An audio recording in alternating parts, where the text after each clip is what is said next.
Welcome everybody.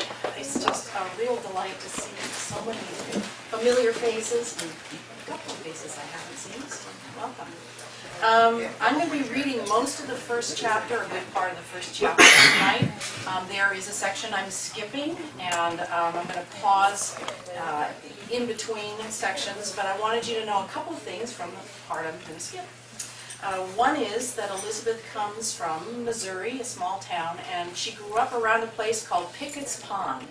And that was where she and her father went hunting up all kinds of animals and plants and birds and turtles of a different ilk for her growing up time. And it was always her haven. And at a certain point, her mother gave her a camera because it helped her learn and keep things in her head better. So then now she's turned into a professional photographer almost. She's a real photo geek and a nature geek, which goes really well with her life back in Missouri, but not so well now that she's moved to Texas to a new big high school. And so she's a new girl and gets teased a lot, and the kids have given her a name, and it's Tripod Legs, because she's never without her camera, and she's quite tall.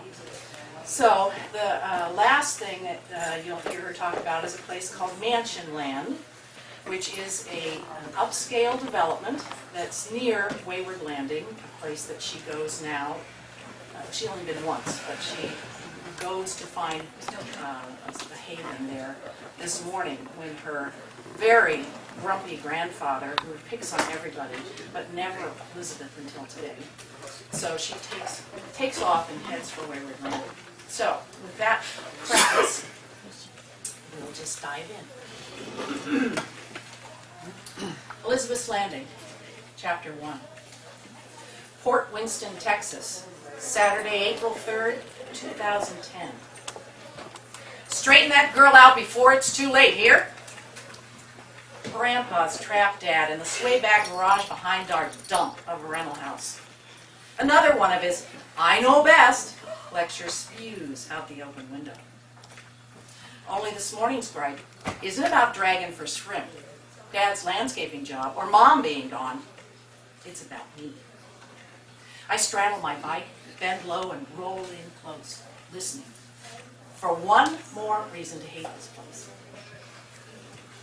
Grandpa's smoker's hack rips through the air. By God! He coughs and huffs for breath.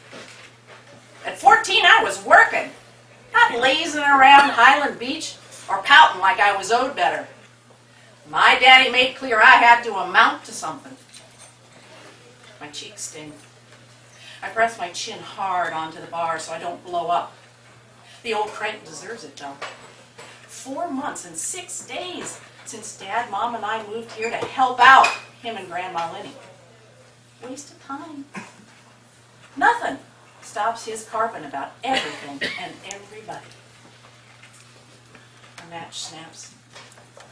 Smoke from Grandpa's cigarette snarls over the sill. I pitch my nose against the stink and wait for him to stick up for me. For us, go ahead. Tell that walking chimney this relocation plan is over. Mom gets back. 1 U-Haul, 3 days we're back in Culver City, back to the way things were before he ruined our lives. Give it a rest, Pop. Dad's voice is frayed. You want to fish tomorrow? I got an engine to fix. The toolbox lid clanged shut. Screwdrivers and wrenches clunk together as he drags the box off the workbench. I wait for him to say more, but all I hear are his footsteps as he heads toward the door. I slam my fist against the wall. Thanks for nothing, Dad! Gravel spins from under my back tire as I jam the pedal hard. I careen past Dad, standing in the open doorway, hand raised, maybe to protect himself from flying rocks, maybe to slow me down. I flash a "see ya" wave over my shoulder. Elizabeth, he hollers, you got chores. The front wheel wobbles. I swerve, barely missing the front bumper of his truck on my way to the street. I'm not listening, and I won't be at Highland if you come looking. 6 blocks down, I glance past the beach in Ghost Crab Bay to the far shoreline of the Gulf. Traffic's light on Preston Street. I ride hard away from the glitzy offices, restaurants, and tourist shops toward Wayward Landing Beach, 5 miles out. Dad would kill me if he knew where I was going. With Mom gone and Grandpa breathing down his neck, he's become Super Warrior Dad. But by the time he's home from working on the Looney Jean, I'll be back in my boring room counting oak leaves on the tree outside my window. But for now, I'm free from chores and from that measurement.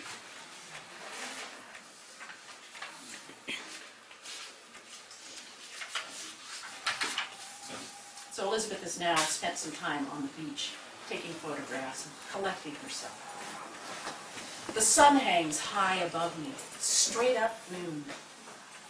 3 hours taking photos, and I'm hot, tired, and hungry.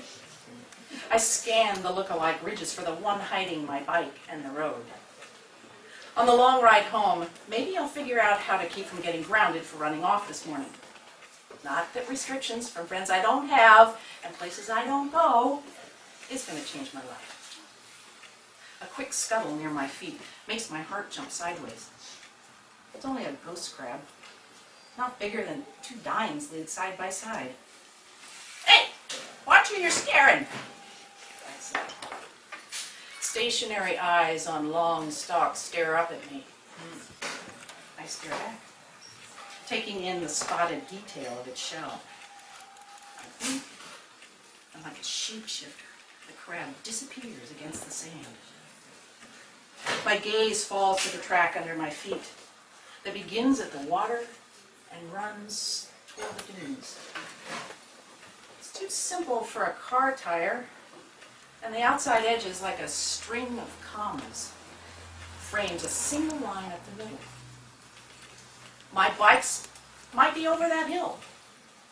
I take a picture and start walking the line. A few yards from the end, I lurch to a stop. In a shallow dugout is the biggest turtle I've ever seen.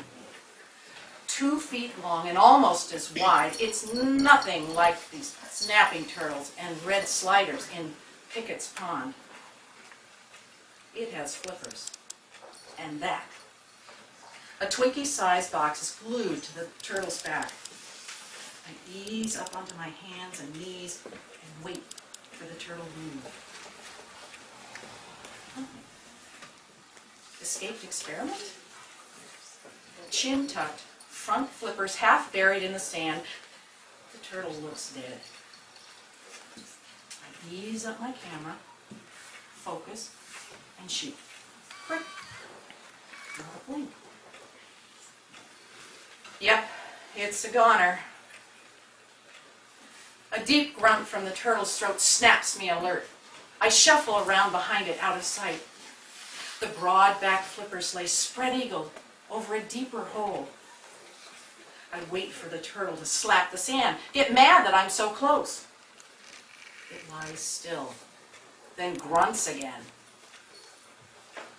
A soft plop poofs up from the hole. I stretch and peek in as 2 ping-pong ball-sized eggs covered in clear goo slide from under the tail and land on the growing pile. Oh, Mom! Goosebumps race up my skin. I've never seen anything born. Wait, does this count? They're eggs, so maybe not. Oh, who cares? A sea turtle laying eggs are 2 firsts in my book. I rest my chin on my arm and breathe in. She smells clean. A mixture of salt water and seagrass, warm sand, and essence of fresh fish. Another grunt. 3 more eggs! I ache to run my hand over her shell, to touch her tail. I angle my camera over the half-hidden hole and take a 5-burst shot of the glistening eggs. If the kids at school could see my face stuck in the butt end of a sea turtle, my new nickname would go way past ugly. A few more pictures and I'll leave her alone. I crawl to her left side, rising to my knees for another shot. The front flipper lifts out of the sand as her head twists toward me. A quick stab of light freezes my camera midair. The eye of a large stainless steel hook juts from the corner of the turtle's mouth. The shank and barb are buried deep inside. Line trails from the metal eye, twisting loop after loop around the flipper, binding the muscle. The pale pink edges of deep cuts send a sickening jolt to my stomach. A thin pool of tears rims this turtle's sand-crusted lid. I sit back on my heels and turn away, blood pounding at my temples. You can't creep out. The turtle grunts. More eggs. I swallow and pivot toward her. The box. Somebody knows about her. I unzip my backpack, pawing through my stuff. Call 911. Water bottle, wallet, apple, banana, notebook, phone. On charger, in my room. Crap! Another grunt. I throw my camera in my pack. Mansionland isn't that far once I get to my bike. Not freaking likely they'll buzz in a kid blathering about a turtle. More eggs pop. She'll be in the Gulf before I get back. I stare at the hole. We're doomed. The engine's tight, distant whine moves closer, then roars as 3 ATVs burst through the mist of Mansionland. I whirl up off the sand, waving, sprinting toward them. Over here! Leaping piles of drying seaweed, I cover ground fast. The ATV crisscross the sand, weaving back and forth, then run straight side by side, swooping to the water's edge. Spray flies like nets of stars behind them. In what seems like an instant, they close in on me and lower my arms. The drivers are high school guys, maybe older. Sweat lines slide down my cheeks. Hey, girl, what's up? The blonde leader calls. Shirtless, his skin glistens with saltwater drops. He switches his head sideways, tossing hair away from his eyes as he drops the ATV into neutral in front of me. You must be new! His look roams slowly from my face to my feet and back. I like 'em tall and hot. My skin tightens against his stare. I'm not what guys call hot, not how he means. And he sounds drunk. Leaning back, he pops the clutch, bouncing the front wheels a few inches off the ground. I turn and walk quickly away from him. He guns the engine and guides the machine next to me. His friends circle around, one going one way, one the other, trapping the two of us in the middle. How about letting Pete take you for a ride? He says, revving the engine. I walk faster, not sure where I'm going. A gap opens in the circle. I dart through, eyes focused straight ahead, squinting against the lightly glowing sand. I pull air hard through my nose, fighting the burn in my calves. Where are you going? Pete pulls up beside me. Climb on up here, I'll take you. The other boys move beside him, making a line 3 across. I step up my pace. They match it. Pete reaches for me, but I dodge out of range. If I bolt, they're on me like desert dogs on a jackrabbit. Ignore them. Maybe they'll find another toy. Like the turtle. I lengthen my stride, stay mid-beach, scanning the base of the dunes for signs of my pack or the turtle. None. Good. Come on, Ernie. The guy with the buzz cut calls above the engine noise to the one driving beside him. Buzzcut's not wearing a shirt either. Tattooed across his chest, a leering orange-haired clown squeezed drops of blood from a dark purple heart. I swallow, but my mouth's so dry nothing slides down. Ernie follows Buzzcut in a last circle around us before they speed off together to the surf. Pete doesn't follow. Go away, I say, pitching my voice low and narrowing my eyes to show I'm serious, as opposed to what I am, which is scared spitless. I stare ahead to get my bearings, or find the track the turtle made dragging herself from the water. That's not very nice. Pete tips his head back toward Mansion Land.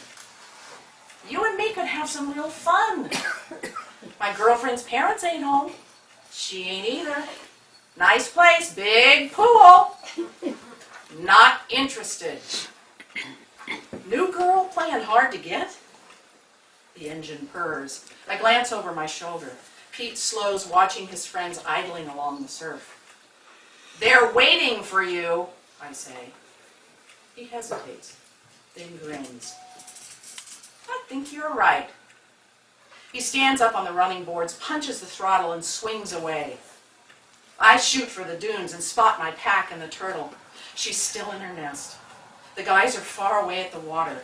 I grab my pack, lie down beside her, and listen for plopping eggs over my heavy breathing. Nothing.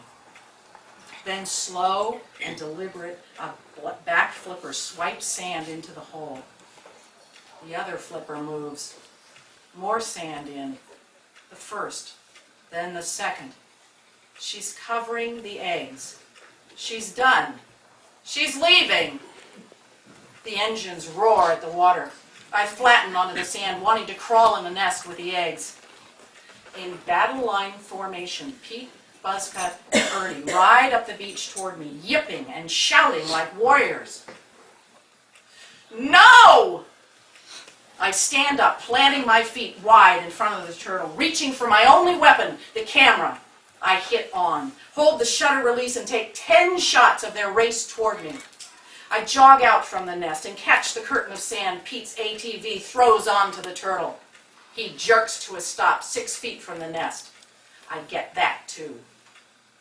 Head lowered, the turtle rests her back flippers on the sand and is still. Sun flashes off the hook. Pete throws his leg over the seat and grabs up a stick of driftwood. What the hell you doing? He says, stutter-stepping toward me. Give me that thing. Get her, Pete, Ernie says. I hold the shutter open again as Pete lunges toward me, teeth bared. One hand grabs at the camera, the other flails the stick in the air between us. I move away in tight, snaking patterns that throw him off balance in the deep sand. Ernie laughs, slapping his hands against the handlebars. Move your fat butt, man! Pete stumbles halfway to a fall, then gives up trying to run. I slip the camera in my pack and clutch it to my chest. Buzzcut swings off his ATV. How cute! Miss Nature Girl's got herself a pet. His kick rains sand down on the turtle's head. Not for long. Ernie, help me flip this sorry thing. Leave her alone! My dead center charge knocks him flat, landing me packed down against his chest. My fist pummels his face. A fingernail catches his cheek and draws blood. Hey, get her off! Hands grab me from behind. I hold the pack tight as Pete and Ernie yank me backwards onto the sand. Pain screams through my right shoulder. Give it! Pete snatches the pack strap, raising his fist above my face. I grit my teeth and thrash sideways, twisting my head and shoulders trying to get loose. His punch grazes the back of my head. A truck horn blasts in the distance. Pete stops pulling. Let's go! Ernie revs his engine once and takes off. Pete jerks the pack strap again. I gotta get them pictures! I twist against the pole. Pete! Buzzcut yells. Another DUI, you're hosed! He disappears in a cloud of sandy dust. I squeeze my eyes shut. The tension on the strap releases. Don't think I'm done with you yet, brat. I wait for a final blow, but get only the whine of his engine in my ears as he follows the others. I lie still, chest heaving, listening to the sound of tires flying in both directions over the sand. A minute later, an engine dies near me. 2 doors slam shut.